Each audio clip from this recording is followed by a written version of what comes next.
अब हम कांग्रेस और राहुल गांधी के उस दावे का एक फैक्ट चेक करेंगे जिसमें वो ये कह रहे हैं कि बीजेपी ने 400 पार का नारा इसलिए दिया है क्योंकि वो 400 सीटें जीतकर संविधान बदल देंगे और फिर दलित, आदिवासी और पिछड़ों को मिलने वाला आरक्षण समाप्त करके भारत के संविधान को बदल देंगे।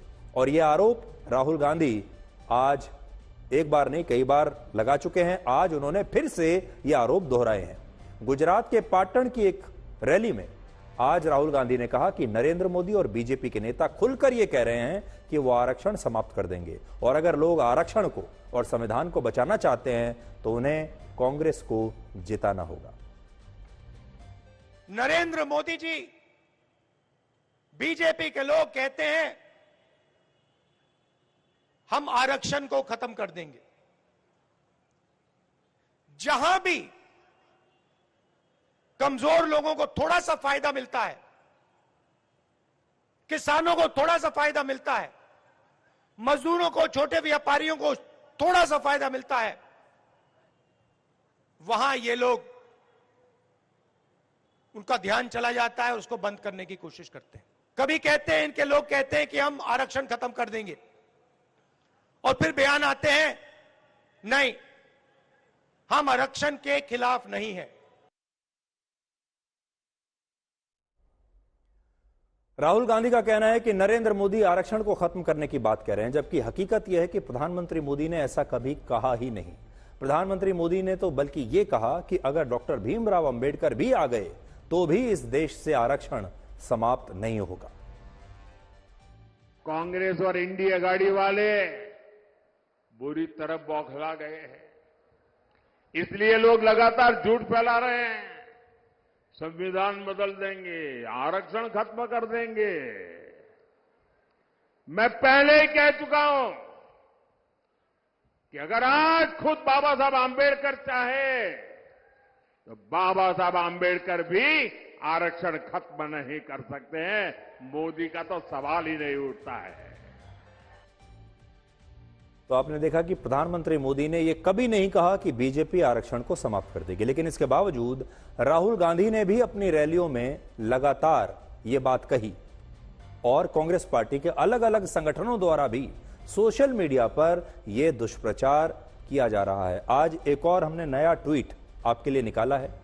कांग्रेस सेवा दल ने अपने एक्स पर अकाउंट से प्रधानमंत्री मोदी का एक फेक वीडियो पोस्ट किया है जिसमें यह लिखा है कि बीजेपी के कई नेता खुलेआम संविधान को बदलने की बात कर रहे हैं और यह सब मोदी के इशारे पर कहा और बोला जा रहा है, जबकि हकीकत यह है कि कांग्रेस सेवा दल ने प्रधानमंत्री मोदी का एक वीडियो जो पोस्ट किया है वो वीडियो असल में अधूरा है, वो पूरी बात नहीं बताता। अब आप देखिए कि उसमें कौन सा बयान लगाया गया है। नरेंद्र मोदी संविधान को खत्म करने की कोशिश कर रहे हैं। उनके एमपीज ने साफ कह दिया है कि अगर वो चुनाव जीतेंगे तो संविधान को बदल देंगे और रद्द कर देंगे। मोदी जीत जाएगा तो आरक्षण चला जाएगा। और दूसरी तरफ कांग्रेस पार्टी और इंडिया अलायंस जो संविधान को बचाने की कोशिश कर रहे हैं।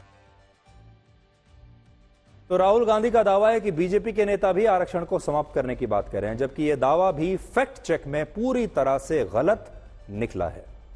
आरक्षण को लेकर दो नेताओं के वीडियो इस समय सोशल मीडिया पर वायरल हैं, जिनमें एक वीडियो गृह मंत्री अमित शाह का है और दूसरा वीडियो राजस्थान के मंत्री किरोड़ी लाल मीणा का है। और इन दोनों ही नेताओं के वायरल वीडियो में यह दावा किया गया है कि वो बीजेपी की सरकार बनने के बाद आरक्षण को समाप्त करने की बात कह रहे हैं, लेकिन प्रेस इंफॉर्मेशन ब्यूरो यानी पीआईबी के फैक्ट चेक में ये दोनों वीडियोस फेक निकले।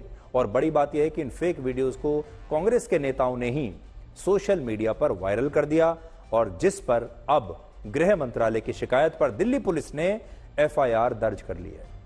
दिल्ली पुलिस ने तेलंगाना के मुख्यमंत्री रेवंत रेड्डी समेत 5 नेताओं को आरक्षण पर गृह मंत्री अमित शाह का एक फेक वीडियो पोस्ट करने पर समन जारी किया है और रेवंत रेड्डी को जो नोटिस भेजा है उसमें लिखा है कि उन्हें पूछताछ के लिए अपना मोबाइल फोन भी साथ में लाना होगा, क्योंकि पुलिस उनके फोन की जांच करेगी और पता लगाएगी कि अमित शाह का फेक वीडियो वायरल कैसे हुआ है।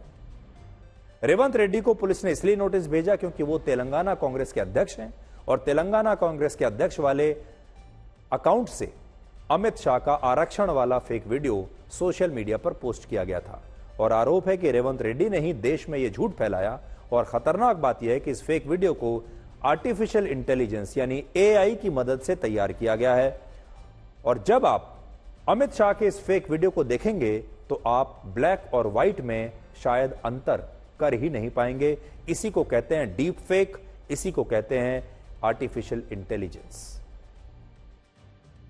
भारतीय जनता पार्टी की सरकार बनेगी तो एक गैर संवैधानिक एससी, एसटी और ओबीसी का है वो रिजर्वेशन को हम समाप्त कर देंगे। रिजर्वेशन को हम समाप्त कर भारतीय जनता पार्टी की सरकार बनेगी तो एक गैर संवैधानिक एससी, एसटी और ओबीसी का है वो रिजर्वेशन को हम समाप्त कर देंगे। भारतीय जनता पार्टी की सरकार बनेगी तो एक गैर संवैधानिक मुस्लिम रिजर्वेशन को हम समाप्त कर देंगे।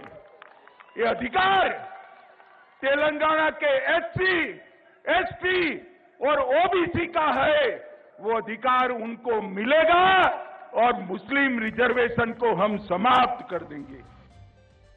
तो यहां आपने असली और नकली का फर्क देख लिया, लेकिन हैरानी की बात यह है कि कांग्रेस के नेता और कांग्रेस से जुड़े कुछ सोशल मीडिया के जो अकाउंट्स हैं, हैंडल्स हैं, वो इस नकली और फेक वीडियो को लगातार पोस्ट कर रहे हैं, इसका प्रचार कर रहे हैं, दुष्प्रचार कर रहे हैं, ताकि लोगों में यह गलतफहमी पैदा हो जाए कि बीजेपी असल में आरक्षण को समाप्त करना चाहती है। और यह बात और कोई नहीं बल्कि स्वयं गृह मंत्री अमित शाह कह रहे हैं और इसी बात पर यह एफआईआर दर्ज की गई है।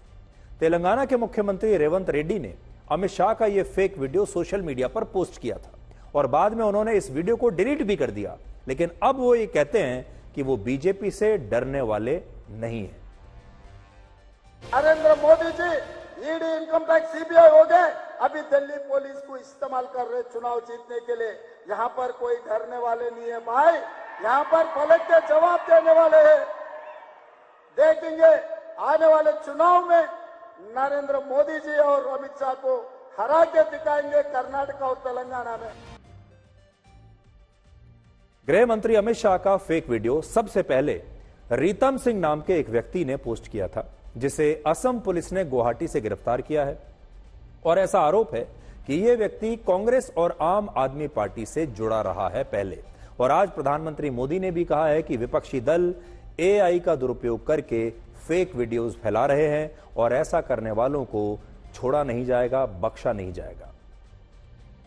जो लोग चुनाव हार चुके हैं, मैदान खो चुके हैं, ये लोग इन दिनों टेक्नोलॉजी का उपयोग करके फेक वीडियो बना रहे हैं।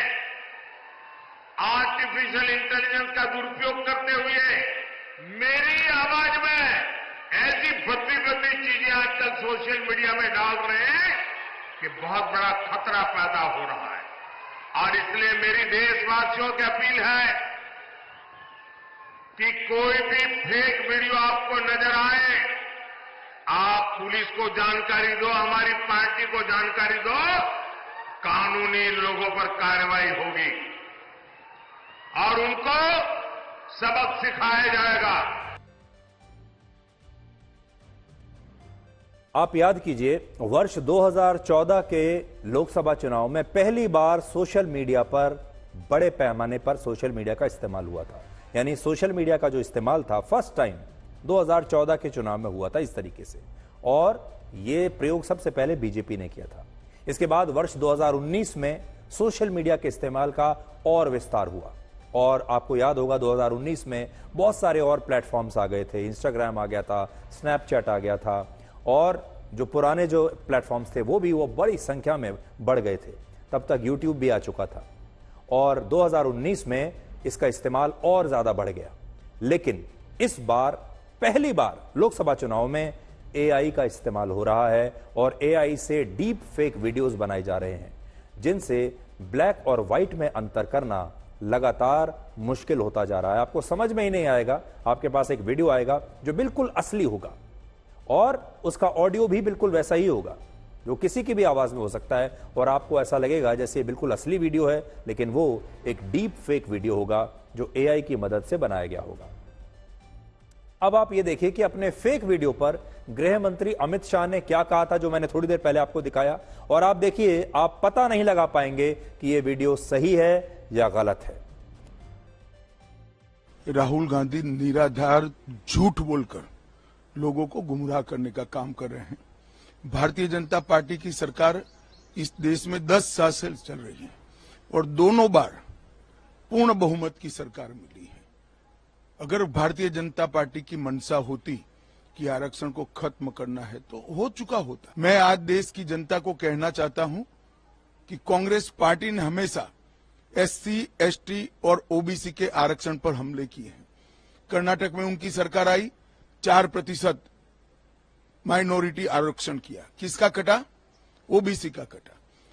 आंध्र प्रदेश में उनकी सरकार आई, वहां पर भी 5% माइनॉरिटी आरक्षण किया, किसका कटा? एससी, एसटी, ओबीसी का कटा। और जामिया मिलिया और अलीगढ़ यूनिवर्सिटी में भी आज भी एससी, एसटी, ओबीसी आरक्षण से महरूम है। कांग्रेस पार्टी लगातार ये कह रही है कि उसके घोषणा पत्र में कहीं भी मुसलमानों का जिक्र नहीं है और बीजेपी उसे लेकर झूठ फैला रही है, क्योंकि उसने अपने घोषणा पत्र में ये कहीं नहीं लिखा कि वो मुसलमानों के लिए आरक्षण लेकर आएगी। उन्होंने लिखा है माइनॉरिटीज, और उनका ये तर्क रहता है कि बताइए, दिखाइए हमारे घोषणा पत्र में कहां लिखा है कि हमने ऐसी कोई बात कही हो। लेकिन आज हम उस कांग्रेस पार्टी से ही ये भी पूछना चाहेंगे कि वो ये भी बता दे कि बीजेपी ने भी अपने घोषणा पत्र में ये कहां लिखा है कि वो संविधान को बदल देंगे और आरक्षण को समाप्त कर देंगे। कांग्रेस को ये बताना चाहिए कि बीजेपी के घोषणा पत्र में ये कहां लिखा है। और फिर भी कांग्रेस लगातार ये आरोप लगाती जा रही है।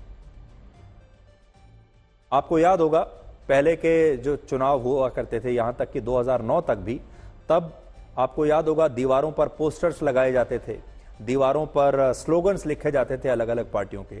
सारा जो प्रचार होता था, चुनाव प्रचार, वो दीवारों के जरिए होता था, पोस्टर्स के जरिए होता था, दीवारों पर नारे लिखे जाते थे। इसके अलावा आपने देखा होगा लाउड स्पीकर पर रिक्शा में बैठकर चुनाव प्रचार किया जाता था। ये चुनाव प्रचार के तरीके थे। और अब आप देखिए, आज चुनाव प्रचार का पूरा तरीका बदल चुका है। सारा चुनाव प्रचार सोशल मीडिया पर हो रहा है और उसमें भी टेक्नोलॉजी का इतना जबरदस्त प्रयोग हो रहा है। अब आप पोस्टर्स के वो जमाने भूल चुके होंगे जब पोस्टर्स लगाए जाते थे, जब लाउड स्पीकर का इस्तेमाल किया जाता था नारेबाजी के लिए या चुनाव प्रचार के लिए। अब आर्टिफिशियल इंटेलिजेंस का जमाना है और अब इस तरह के डीप फेक वीडियोस का जमाना है। अब आप ये देखिए कि आज प्रधानमंत्री मोदी ने देश की महिलाओं को लेकर एक इमोशनल बयान दिया है और कहा है कि वो महिलाओं को लखपति दीदी बनाना चाहते हैं, लेकिन कांग्रेस महिलाओं के गहने लूटना चाहती है। तुष्टीकरण के आगे घुटने टेक चुकी कांग्रेस ने एक और बड़ी घोषणा, खतरनाक घोषणा की है। ये कांग्रेस कह रही है आपके खेत, आपके घर, आपके परिवार में माताओं बहनों के गहने, उनके मंगलसूत्र, कांग्रेस कहती है अब एक्सरे करेंगे, एक्सरे। आपके लॉकर में क्या पड़ा है, एक्सरे करके देखेंगे। आपके घर में क्या पड़ा है, एक्सरे करके देखेंगे। यानी घर घर छापा मारी करेंगे और आपकी संपत्ति जब्त करेगी। एक लिमिट से ऊपर आपके पास जो भी है उसको लूटने का कांग्रेस सरकार इरादा रखती है। और उनकी जो खासम खास वोट बैंक है ना, उनको मजबूत करने के लिए उनको बांट देंगे। मोदी का प्रयास है कि देश में हर बहन के नाम पर कोई न कोई प्रॉपर्टी हो, इसलिए घर बहनों के नाम पर दिए जा रहे हैं। जन जन खातों से करोड़ों बहनों को पहली बार बैंक खाते खुले। अब बीजेपी सरकार उसमें सीधा पैसा डालती है। मोदी अपनी बहनों को ड्रोन पायलट बनाने में जुटा है। मोदी ने 3 करोड़ बहनों को लखपति दीदी बनाने की गारंटी दी है। लेकिन कांग्रेस के शाहजादे की चली तो कांग्रेस माताओं बहनों की कमाई, उनके गहनों को भी नहीं छोड़ेगी। सबसे दिलचस्प बात यह है कि इस चुनाव से कुछ दिन पहले तक बीजेपी लगातार विकास का मुद्दा बना रही थी। बीजेपी लगातार ये बता रही थी कि उन्होंने इस देश के लोगों के लिए कितने काम किए हैं, कौन कौन सी नई योजनाएं लाए हैं, गरीबों के लिए कितना काम किया है, कितनी उपलब्धियां उनकी सरकार की रही हैं। और कांग्रेस जो है वो लगातार ये कह रही थी कि ये लोकतंत्र को बचाने का चुनाव है, लोकतंत्र खतरे में है, हमारे देश का संविधान खतरे में है। लेकिन जैसे ही चुनाव शुरू हुआ मुद्दे तुरंत बदल गए। अब सबसे बड़ा मुद्दा बन गया है संविधान बदलने का, सबसे बड़ा मुद्दा बन गया है आरक्षण को समाप्त करने का। अब सबसे बड़ा मुद्दा यह बन गया है कि राहुल गांधी कहते हैं कि हम एक्सरे करेंगे और बीजेपी ये कहती है कि ये एक्सरे असल में लोगों की संपत्ति का होगा और जिसके पास ज्यादा संपत्ति होगी उसे लूट लिया जाएगा, ले लिया जाएगा वापस और गरीबों में बांट दिया जाएगा। तो अब आप देखिए, यह भी एक बहुत दिलचस्प केस स्टडी है राजनीति की कि चुनावों से कुछ दिन पहले तक कौन से मुद्दे चल रहे थे और जैसे ही चुनाव शुरू हुआ वैसे ही कैसे ये तमाम मुद्दे अचानक से बदल गए। और ये दुर्भाग्य की बात है कि आज भी 2024 में, आज के युग में हमारे देश में जाति की बात हो रही है, धर्म की बात हो रही है और उन तमाम जो पारंपरिक राजनीति हुआ करती थी उनकी बात हो रही है। और आज भी हम भविष्य को लेकर इतने आश्वस्त होकर वोट डालने के लिए नहीं जाते कि हम विकास के नाम पर वोट डालें, हम सड़कों के नाम पर वोट डालें, हम गरीबों में जो लोगों के लिए काम किया गया है उस पर हम वोट डालें। अभी भी हमारा देश जातियों में बटा हुआ है।